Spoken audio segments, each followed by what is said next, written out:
Quand on observe les débats sur le système éducatif, il y a deux traits particulièrement frappants. Le premier, c'est le sentiment d'extrême urgence, comme s'il fallait, dès qu'un problème est repéré, apporter une solution quasiment dans l'immédiat. Et d'autre part, c'est le pessimisme ambiant, le sentiment dominant d'une espèce de déclin qui conduit souvent à idéaliser l'école d'autrefois.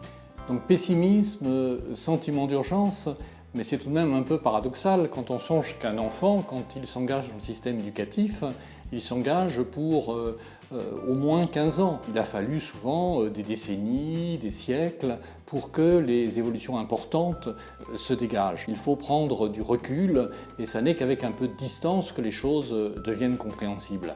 Par exemple, on ne comprend pas grand-chose ce qui se passe actuellement au sein du système éducatif à la demande d'individualisation des formations si on ne se rend pas compte que pendant 2 siècles, le système éducatif est devenu de plus en plus homogène, de plus en plus cohérent. Mais on est arrivé à un point tel d'homogénéisation que maintenant c'est la demande inverse qui se fait jour et qu'il y a au contraire une demande de personnification des apprentissages, des tendances lourdes qui animent le fond des évolutions. Et donc si l'on veut agir efficacement et comprendre ce qui se passe au sein du système éducatif, c'est dans ce temps long qu'il faut se situer.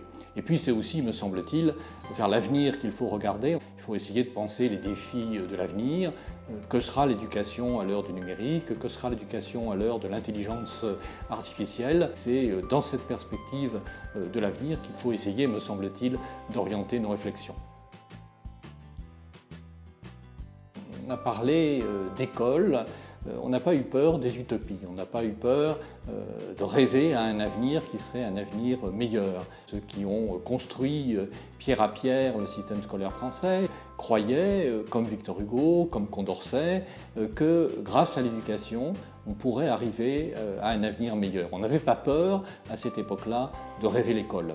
Bon, notre siècle est malheureusement, de ce point de vue-là, un siècle beaucoup plus pessimiste.